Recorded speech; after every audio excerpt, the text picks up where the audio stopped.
자, 오늘 우리 함께 봉독한 말씀 통해서요, 설교 제목 같이 한번 보실까요? 기도가 답이다. 제목 괜찮죠? 한 번 더 힘차게 보겠습니다. 기도가 답이다. 여성도님만 시작. 이해 질세라. 우리 남성도님들 시작. 아멘. 네. 어떻게 기도가 답이 되는지를 이 말씀을 통해 같이 보도록 하겠습니다. 사방이 가로막혀 절망하나요? 이런 찬송이 구슬프게 우리에게 느껴질 때, 그건 내게 문제가 찾아올 때이죠. 어디를 둘러봐도 사방이 정말 이 찬송이 꼭 내 이야기 같다 싶을 정도로 꽉 막혀 있어요. 문제는 하나둘 아니라 수두룩한데 답은 너무나 찾기가 어렵고 하는 그럴 때 우리 참 답답합니다. 1 더하기 1이 2라 이런 산술적인 계산처럼 딱 떨어지는 게 인생 문제면 좋겠는데, 인생의 문제도 신앙의 문제도 이 어려운 수학 문제보다 더 어렵게 꽈여져 있어서 겉보기엔 이거 쉬워 보이는데 풀려고만 하면 더 어려워지는 게 바로 그런 문제이죠. 이 사람은 내 문제에 대해서 상담을 받으면요, 이게 답이라고 말해줘요. 근데 저 사람한테 이게 물어보니까 저게 답이라고 얘기해줘요. 사람마다 다 해법이 다른 거예요. 그러니 그런 소리가 내게 전혀 위로가 안 되고 오히려 더 답답하기만 하게 느껴질 때도 있습니다. 우리 성도님들 중에는 그냥 잔잔한 물결처럼 그렇게 고만고만하게 이 정도면 내 경험과 현재 내 신앙 가지고 그래 넘어갈 수 있겠어 하는 그런 문제들도 있겠지만요, 여기 우리 성도님들 중에 정말 이번에 이 문제는 역대급의 문제다, 이 태산같이 커 보이는 문제가 딱 내 앞에 언제 이게 이 문제가 있지 싶을 정도로 내 앞에 딱 가로막고 있을 때가 생기죠. 발망 동동 굴러지는 거예요. 타개책은 전혀 없고 실마리는 안 잡히고, 그러니까 이 모든 상황들이 사실 우리를 조여옵니다. 간혹 문제 속에 답이 있다 이런 근사하게 들리는 말도 떠오르지만 그게 전혀 위로가 안 될 때가 있다는 얘기죠. 이게 누구 얘기겠습니까? 우리 성도들의 이야기예요.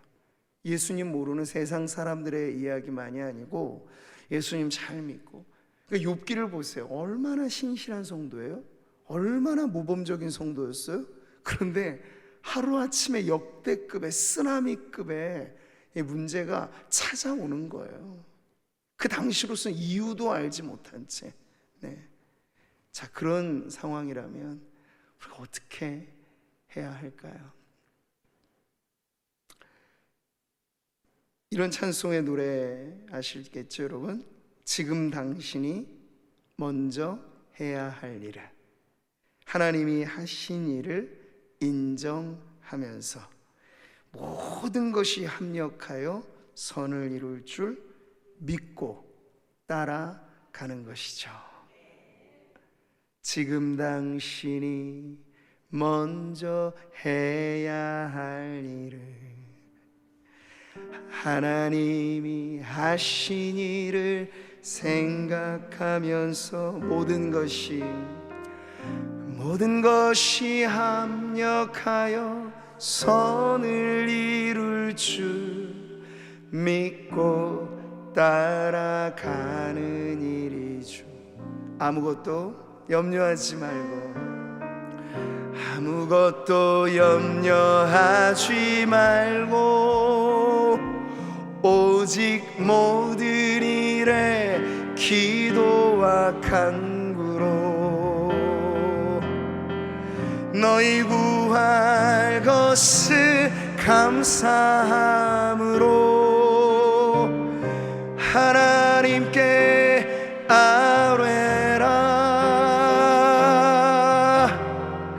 당신이 이 말씀을 믿는다면 모든 것 하나님께 맡기세요.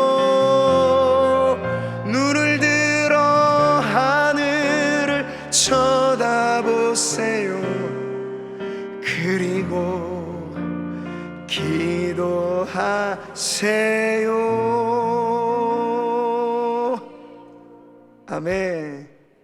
이게 먼저 해야 할 일이라는 거예요. 오늘 우리 기도하는 자리에 나오신 성도님들, 우리 마음을 다해서 이게 동의가 되고, 그리고 정말 그렇지, 기도가 답이지. 내가 문제에만 파묻혀 있으면 문제 투성이밖에는 안 되는 인생이지만, 문제 가운데 기도의 답을 내면 하나님께서 나를 기막히게 들어 쓰실 거야. 이 믿음으로 주님 앞에 나아가는 우리 성도님들 되시기를 축복합니다. 자, 오늘 말씀이 바로 그 사실을 우리에게 알려줍니다. 문제는 어디에나 있고 누구에게나 찾아오는데, 진짜 문제는 문제 자체에 있기보다 문제를 대하는 태도에 있다. 바로 이 부분이에요.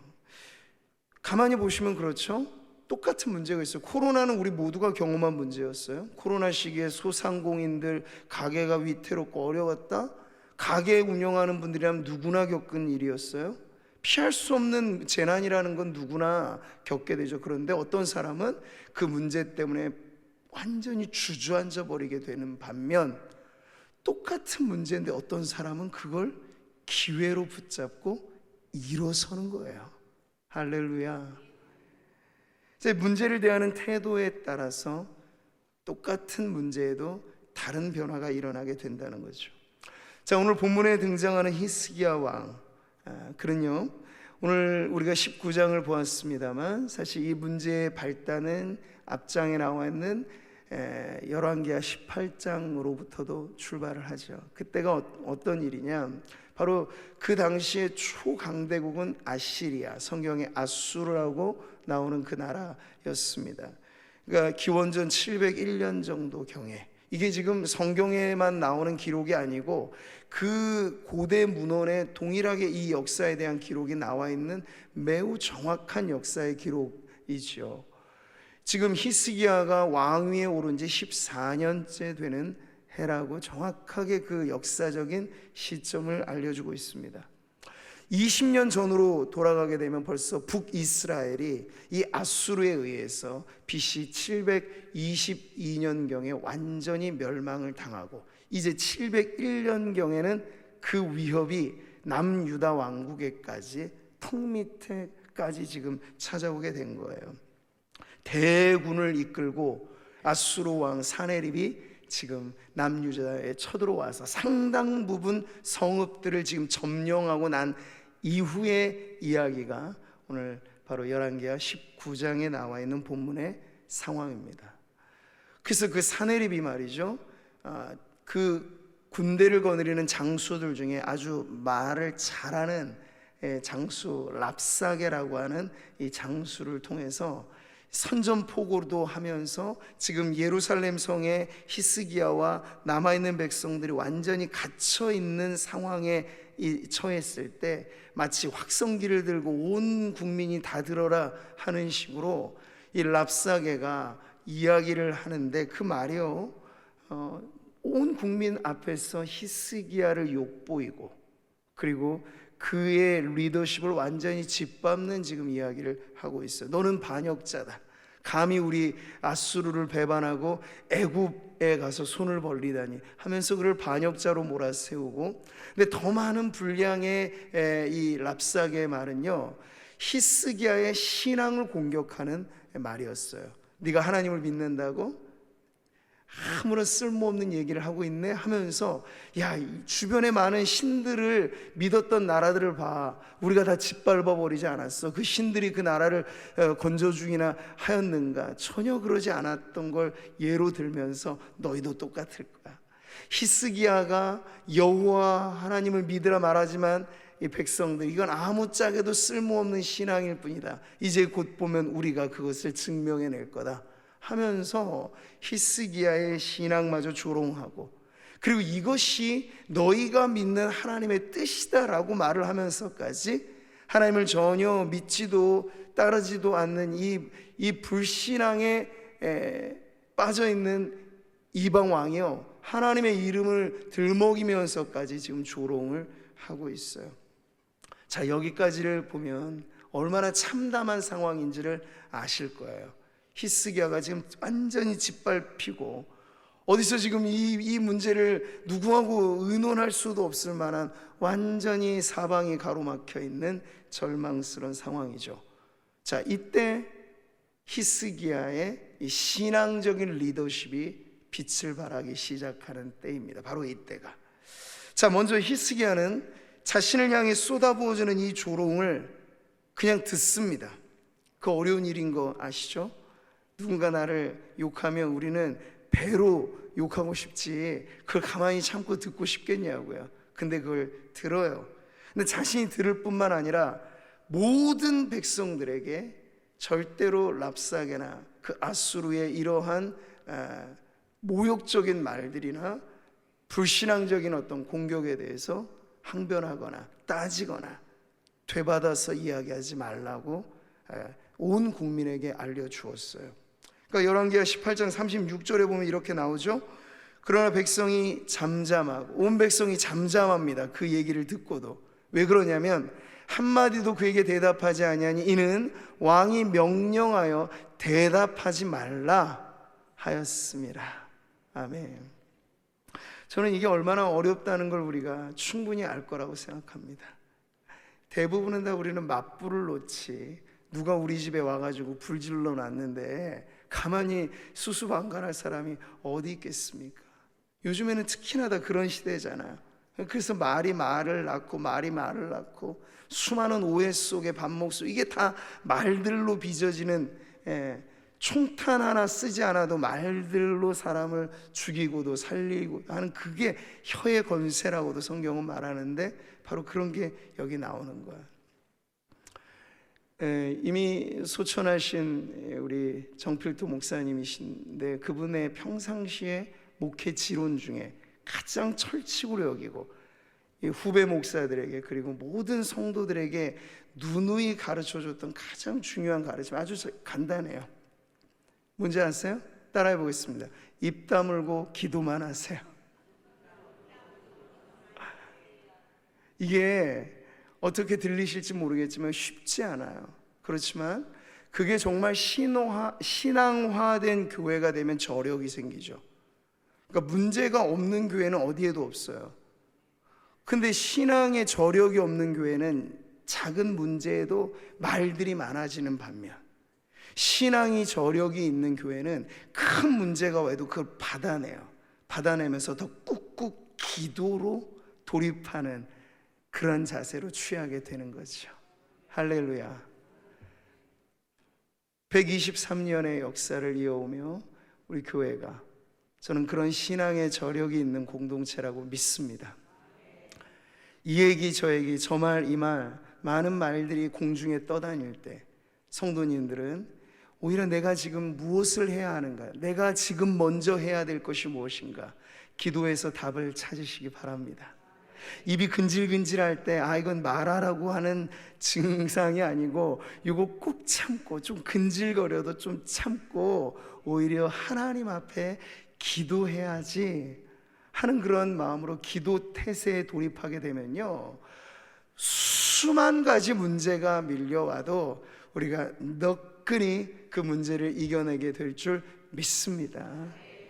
네, 바로 이거예요. 조롱을 조롱으로 대응하지 말고 비난을 비난으로 대응하지 말고 오히려 히스기야는 매우 신중하게 입단속을 하면서 오히려 자신은 온 백성들의 모본으로서 하나의 뚜렷한 행동을 보입니다. 그게 바로 오늘 본문 19장 1절에 나오는 말씀인데 같이 한번 보시죠.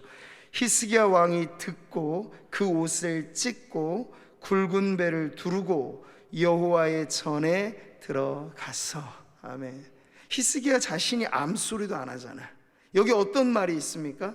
그냥 이 참담한 상황에 대해서 고스란히 그가 받아내는 거예요.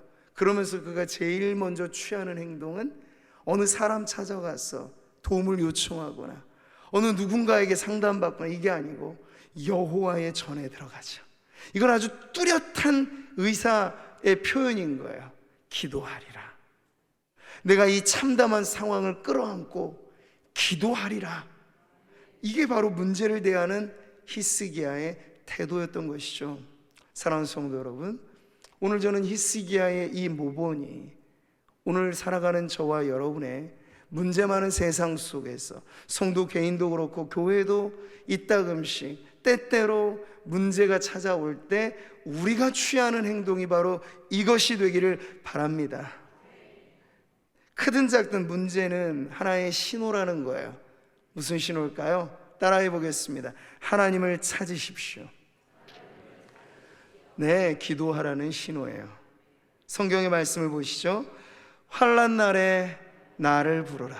내가 너를 건지리니 내가 나를 영화롭게 하리로다. 아멘. 환난의 거친 바람이 우리에게 불어올 때 그건 신호예요. 하나님을 찾으라. 하나님을 부르라. 기도가 답이니 기도의 답을 내거라 하는 이러한 사인인 줄 아시고, 여러분의 가정이나 자녀들의 문제나 혹은 배우자 간의 문제나 어떤 종류의 문제가 오든지, 이 문제 이건 기도로 답할 차례구나. 이 문제 이건 더 기도해야 될 문제구나. 이렇게 믿음으로 받아내시는 우리 성도님들 되시기를 축복합니다. 그래서 지금 히스기야 자신이 기도하러 전에 올라가는 것뿐만 아니라 하나님의 사자, 선지자 이사야에게도 기도 요청을 합니다. 당신은 이 이사야에게 요청하는 거예요. 이 남아있는 자들을 위하여 기도하소서. 아멘. 그러니까 이 주변은요, 지금 예루살렘 성 주변은 얼마나 소란스러워요. 이 랍사게는 계속해서 마치 블레셋 그 군대가 그 당시에 다윗을 위협했던 그러한 그 블레셋 군사들이 찾아왔을 때 말이죠, 항상 밤이면 낮이면 막 조롱을 쏟아붓던 것처럼 지금도 동일한 거예요. 지금 그러한 주변에서는 시끄러운 소란스러운 상황인데 오히려 안에는 고요하게 요동하지 않고 기도에도 깊이 들어가는 자세를 보여주고 있는 거죠. 자, 그 다음 대목을 우리가 보면요, 자, 이렇게 문제를 대하는 히스기야의 진면목이 여기 잘 드러나게 된다는 거예요. 그래서 그는 그 전에뿐만이 아니라 또다시 계속 편지글로도 보냈어요. 이 사내립이 말로는 안 되니까 모두가 읽을 수 있는 개봉된 편지글로 보냈어요. 그 내용인즉 똑같아요. 너 믿는다고 까불지 말아라. 내가 쳐들어가면 당장에라도 이 성은 완전히 무너져 버릴 거다 하면서 위협하고 조롱하는 것을 계속했죠. 근데 거기에 대해서 히스기야는 여전히 일관된 태도를 보입니다. 이번에는 그가 어떻게 기도하는지가 참 특이한데요, 오늘 14절 15절이 그렇죠. 그 수많은 저주거리들 그리고 조롱하는 문서가 지금 적군으로부터 왔어요. 그 문건을 대하면서 지금 히스기야가 하는 태도를 보세요. 같이 읽어보죠.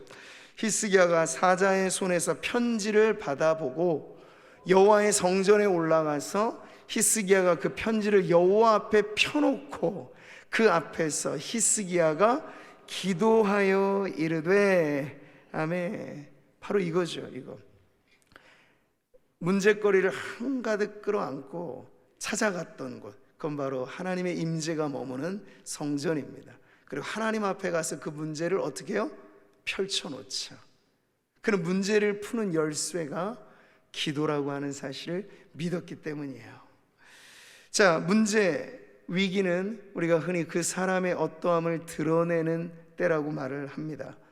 신앙의 진면모가 드러나는 때는요, 평상시는 아니에요. 좋을 때는 다 좋죠. 우리가 뭐 야유회 가서 기분 나쁠 일이 있겠습니까? 좋을 땐 다 좋아요. 그러나 문제가 찾아오면 그 안에 이제 내가 평상시 어떤 신앙을 가지고 있는지가 드러나게 되는 거예요. 자, 문제가 생기면 기도하겠지, 이게 막연한 우리의 생각인데 그렇진 않아요. 문제가 생겨서 자동적으로 자동 반사적으로 기도가 나온다면 얼마나 좋겠습니까? 하면 그게 안 된다는 것이기 때문에 우리가 더 오늘 이 말씀을 붙잡아야 될 이유가 있는 거죠. 예수님 이런 말씀하셨어요. 시험에 들지 않게 깨어 있어 기도하라. 마음에는 원이로되 육신이 약하도다. 아멘. 이 말씀을 하신 때가 언제죠? 겟세마네 동산에서, 기름 짜내는 동산이라고 불리는 그곳에서 예수님 자신을 짜내듯, 그래서 피땀 흘린 기도가 나왔던 그 장소에서 이 말씀을 하신 겁니다. 그때 예수님은 최후의 시험 앞에 서 있는 거예요. 십자가는 바로 예수님의 사명이자 최후의 시험이죠. 왜냐하면 마귀가 공생의 초기에만 시험한 게 아니고 십자가 위에 달리셨을 때도 사람들의 음성으로 시험하는 거예요. 어떤 시험입니까? 십자가에서 내려오라고. 왜 조롱받고 있냐고. 내려와서 보복하라고.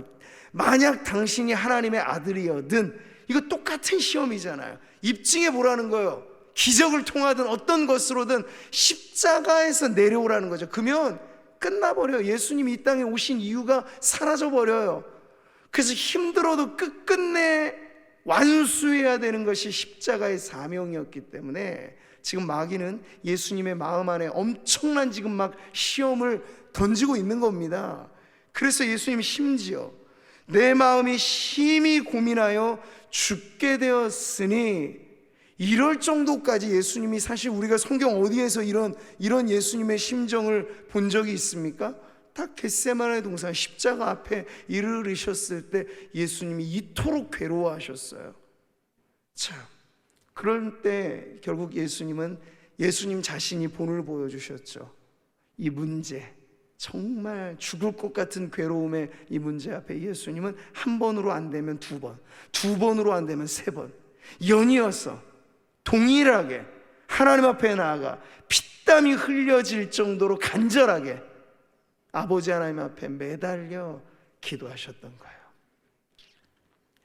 근데 여러분, 동일한 시각, 동일한 장소에서 제자들은 뭘 하고 있었을까요?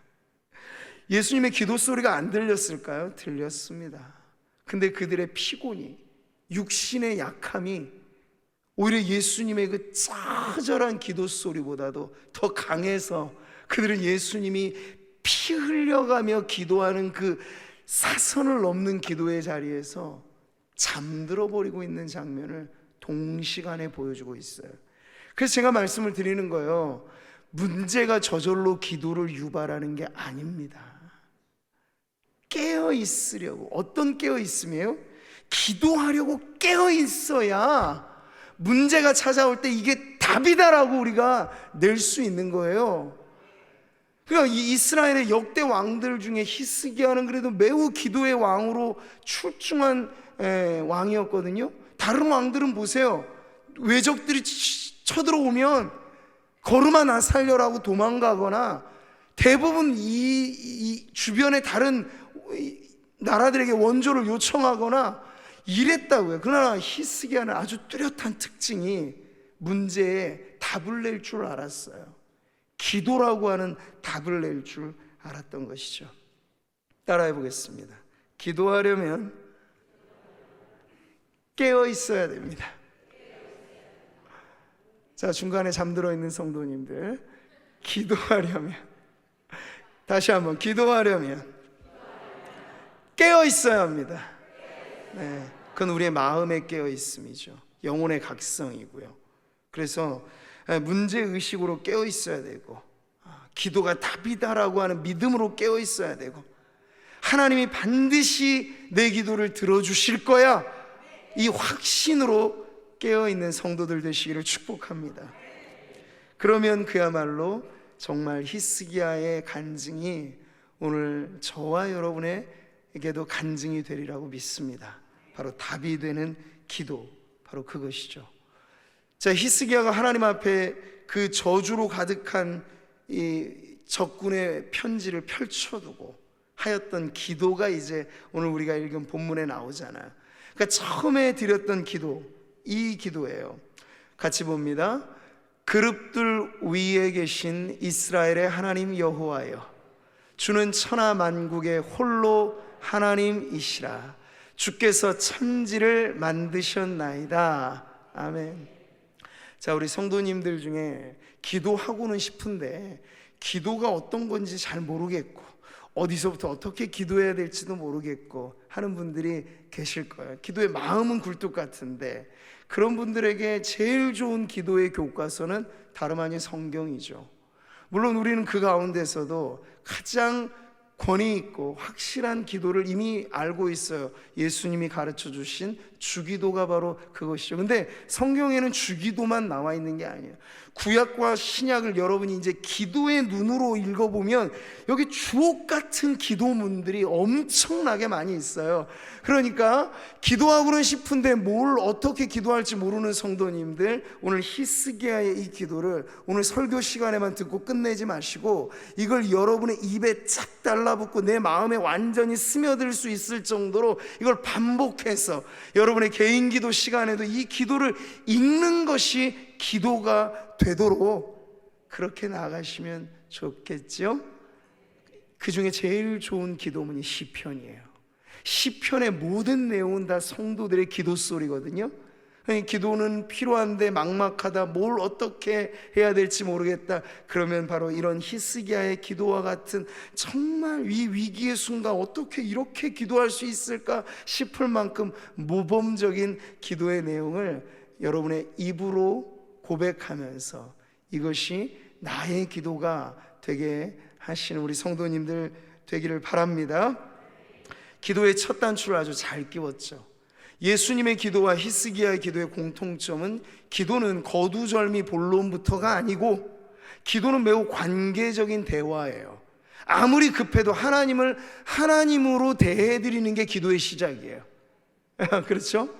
용건부터 간단히 말해서 하나님 나 이거 필요해요, 필요부터 아뢰는 게 아니고 하나님을 하나님으로서 높여드리는, 그게 이제 기도의 부름말에 있죠. 처음에 운을 어떻게 띄우느냐.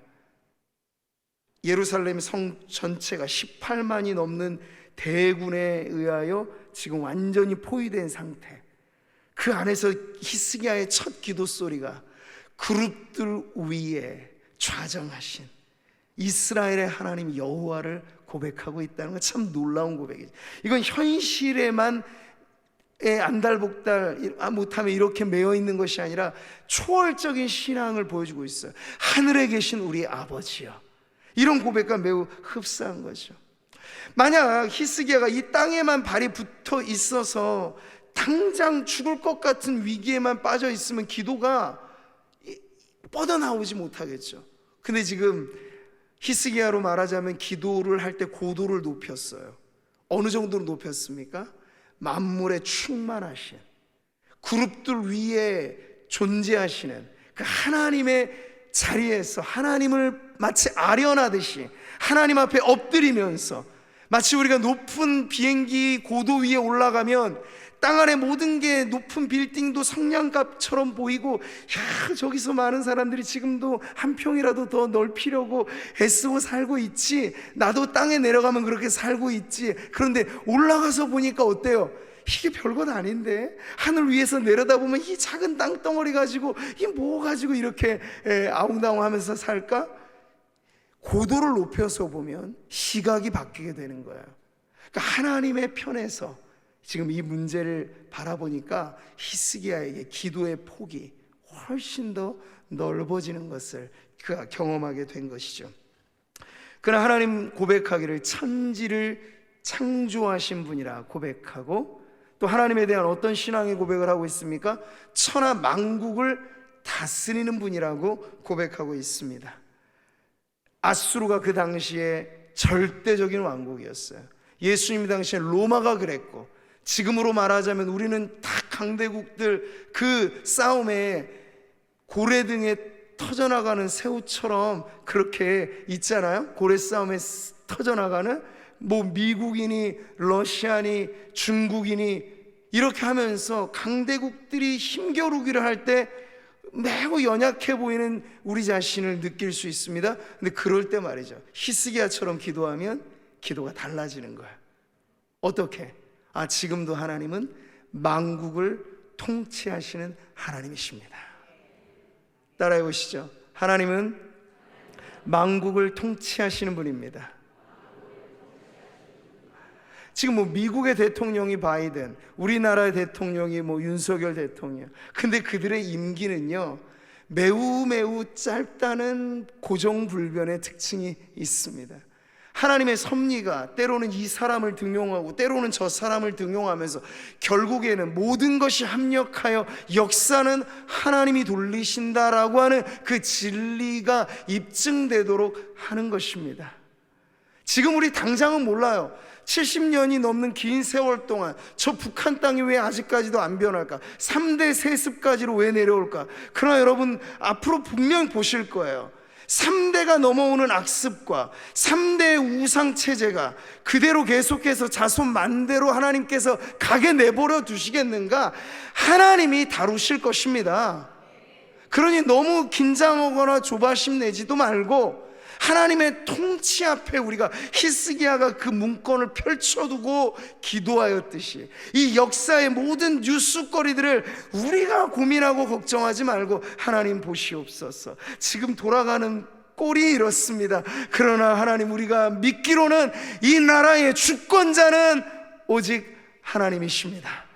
하나님의 통치권을 여러분 선포하면서 기도하신다면 정말 우리 성도 개인의 인생 문제에도 기도가 답일 뿐만 아니라 이 나라, 이 민족의 문제에도 기도가 답이 될 것입니다. 이 역사의 모든 문제가 바로 기도로 풀리는 문제가 될 줄 믿습니다.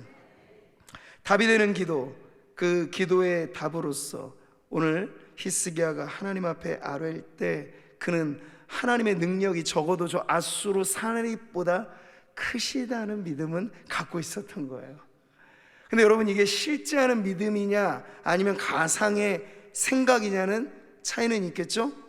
그러니까 위기가 발발해서 진짜 우리 앞에 돈 문제가 생기고 병 문제가 생기고 관계 문제가 생기고 이 문제 저 문제가 터질 때 실제로 내가 그 문제보다 크신 분이 하나님이시다, 그 문제를 풀 수 있는 분이 하나님이시다, 그 믿음을 가지고 있으면 기도가 나와요.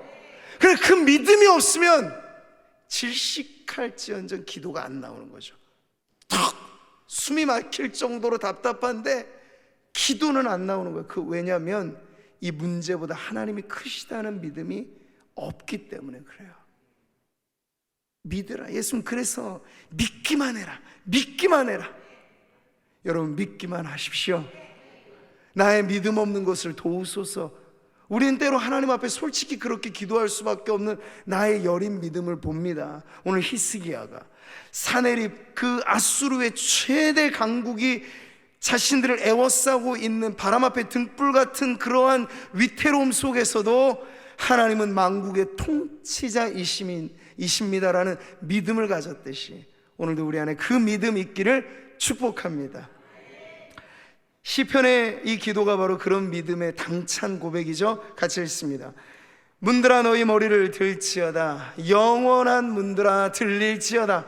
영광의 왕이 들어가시리로다. 영광의 왕이 누구시냐? 강하고 능한 여호와시오. 전쟁에 능한 여호와시로다. 아멘. 네, 이러한 믿음을 가지고 있는 그대로의 우리의 문제를 하나님 앞에 아뢰시기를 바랍니다. 히스기야가 그렇게 아뢰일 때 오늘 16절에 나와 있는 또 하나의 기도문이 여러분 아주 우리에게 교훈이 됩니다. 같이 읽어보시죠. 여호와여 귀를 기울여 들으소서. 여호와여 눈을 떠서 보시옵소서. 사내립이 살아계신 하나님을 비방하러 보낸 말을 들으시옵소서. 아멘. 눈을 지으신 자가 보지 아니하시랴, 귀를 지으신 자가 듣지 아니하시랴. 하나님은 여러분 보십니다. 하나님은 들으십니다. 그래서 심판날에 하나님의 심판은 공정할 수밖에 없어요. 쏙닥쏙닥 우리가 아무도 못 듣겠지라고 하는 혼잣말조차도 하나님께 들립니다. 그러니 성도여, 아무런 말 아무렇지도 않게 쉽게 하지 마셔야 돼요. 오히려 우리 안에 많은 말들이 나중에 하나님 앞에 내게 걸림돌이 되는 일이 없도록 차라리 내 입을 걸어 담고 답답할지언정 하나님 앞에 들려지는 내 기도 소리, 내 말소리가 하나님의 공의로운 판단 앞에 굽어지는 말이 되지 않도록 그렇게 들으시는 하나님을 믿고 그 앞에서 우리가 성도로서 살아가게 되기를 바랍니다. 근데 하나님은 성도들의 기도 소리만 들으시는 분이 아니고 온갖 세상의 모든 것들을 하나님은 다 청취하셔요. 그러니까 하나님이시기 때문에 가능한 얘기죠. 오늘 제가 아무리 고함쳐 외쳐도 이 예배당 안에 모여 계신 성도님들만 들으시죠. 이 시간 유튜브로 들으시는 분도 있겠지만요. 근데 어쨌든 그 청취 영역대가 벗어나고 하면 안 들리고 못 듣는 소리잖아. 그러나 하나님은 듣지 못하시는 소리가 없고 보지 못하시는 곳이 없습니다. 우리가 그 사실을 믿을 때 이 불신 세상이 이렇게 악하게 돌아가는 것이 때로는 너무 염려스러울 때가 있잖아요. 우리 여성도님들 산책이나 요즘에 마음대로 쉽게 지금 하시겠어요? 혼자?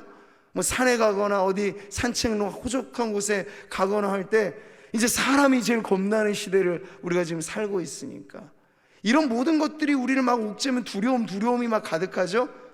그러나 그러한 두려움에 갇히지 않고 하나님이 나를 지켜보신다 하는 그런 믿음과 더불어서 하나님께서 이 모든 것을 지켜보신다라고 하는 하나님에 대한 그 믿음을 여러분 가지신다면 우리의 기도가 한층 더 담대하게 선포되게 될 줄 믿습니다. 멀리 계신 하나님이 아니에요. 우리가 신앙의 한 측면은 모든 것을 초월하신 하나님에 대한 신앙 고백인데 그 신앙은 동시에 우리와 너무나 가까이 계신 하나님에 대한 고백까지도 함께 해야 돼요. 그러니까 여러분, 전 우주보다 크신 분이 하나님이십니다. 근데 그 우주보다 크신 하나님이 이 작디 작은 나를 사랑하셔서 나와 함께 하십니다. 날 사랑하심 성경에 기록해 놓으실 정도로 날 사랑하시는 하나님이 모든 것보다 크신 하나님이십니다. 그 두 가지 믿음이 오늘 우리 안에 있을 때 담대하게 우리가 문제의 사안이 어떤 것이냐에 국한되지 않고 하나님 앞에 기도할 담력을 얻게 되는 것이죠. 여호와께서는 우리 시편의 말씀입니다. 자기에게 간구하는 모든 자, 곧 진실하게 간구하는 모든 자에게 가까이 하시는도다. 아멘. 많은 사람들에게 가까이 계시겠습니다만 오늘 성경의 말씀을 그대로 믿으신다면 간구하는 성도에게 더 가까이 다가가시는 하나님, 오늘 우리의 기도가 하나님의 임재를 경험하는 기도가 되기를 축복합니다. 내가 목소리 외쳐서 크게만 기도한다고 하나님이 청력이 약하신 분은 아니니까 그 소리의 데시벨을 따라서 응답받고 안 받고는 아니에요. 그러나 간절함은 우리의 영혼의 온도이죠. 그 영혼의 온도가 뜨거우면 부르짖음은 필연적으로 나와요. 우리의 마음이 애달프고 정말 벼랑 끝에 매달려 있는 사지에 지금 떨어질까 말까 한 상황이면 그냥 조용히 신사적으로 하나님 좀 살려주시겠어요? 하나님 제가 좀 이렇게 어려운데 좀 도와주실 의향이 있으신가요? 그런 기도가 안 나오죠. 어떻게 기도하시겠어요? 정말 물에 빠진 사람이 하나님 앞에 손을 내밀어 날 좀 살려달라고 하면 그 기도는 얼마나 간절한 부르짖음이 되겠습니까? 히스기야는 이런 믿음으로 하나님 앞에 아뢰인 것이죠. 지금 자기가 듣는 비방은 적어도 내가 신앙적인 믿음으로 하나님을 의지하는 한에서는 나에 대한 비방으로 끝나지 않을 것이다. 하나님이 이 사내립이 써내려간 이 하나님에 대한 모욕적인 언사를 하나님이 들으실 것이다. 그러면 일은 일어나겠지. 이게 바로 히스기야의 믿음이었던 거예요. 자, 하나님은 그대로 응답을 하셨습니다. 하나님 들어주십시오. 하나님 사내립이 저렇게 하나님을 모독하고 있습니다. 하나님 보시옵소서. 내가 이런 모독적인 편지를 받았습니다. 하나님 앞에 펼쳐놓고 하나님 보시라고, 하나님 들으시라고 그렇게 기도하니까 하나님이 어떻게 응답하세요? 이스라엘 하나님 여호와의 말씀, 이게 이사야를 통해서 주어진 응답이에요. 내가 아수르 왕 사내립 때문에 내게 기도하는 것을 내가 들었노라. 그대로 하나님께서 다 청취하셨다는 얘기죠. 하나님 보고 들으셨어요. 히스기야를 통해서 사내립의 그 신앙 모독적인, 하나님을 그렇게 신성 모독적인 발언까지 다 들으셔서 하나님 이렇게 또 응답하시오. 28절 같이 읽습니다. 시작.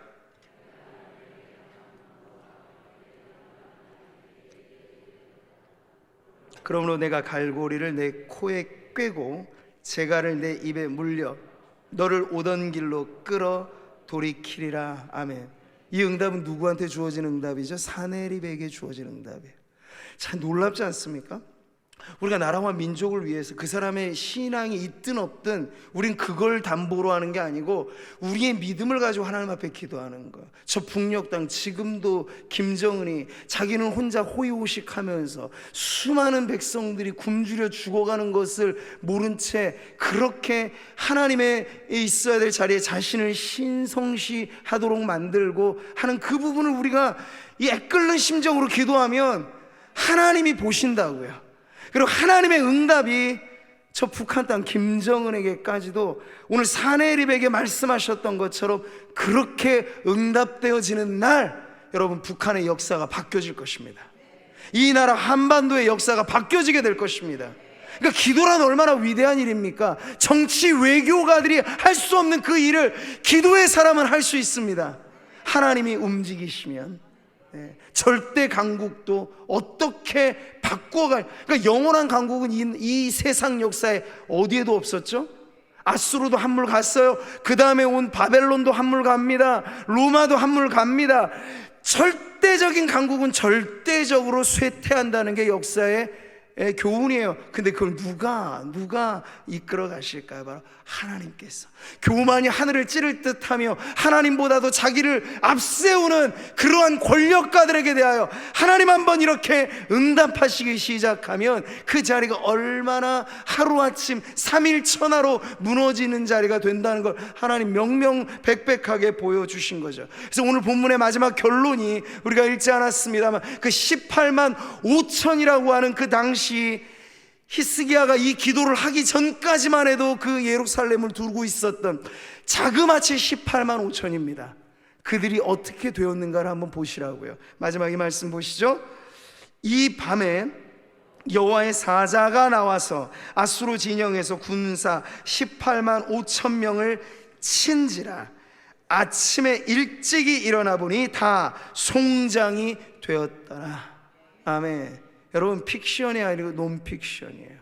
실제로 일어난 놀라운 승리의 기록은, 이건 히스기야의 군대가 일으킨 게 아니고 바로 하나님께서 천군 천사로서 하나님의 뜻을 이루실 때 18만 5천이라는 게 인간적으로 보기엔 엄청난, 우리가 해결할 수 없는 무지막지한 문제다라고 여겨지겠지만 하나님께서 일어나시자 단 하루아침에도 정리하시는 수가 고작 18만 5천이라고 하는 걸 오늘 성경은 너무나 잘 보여주고 있습니다.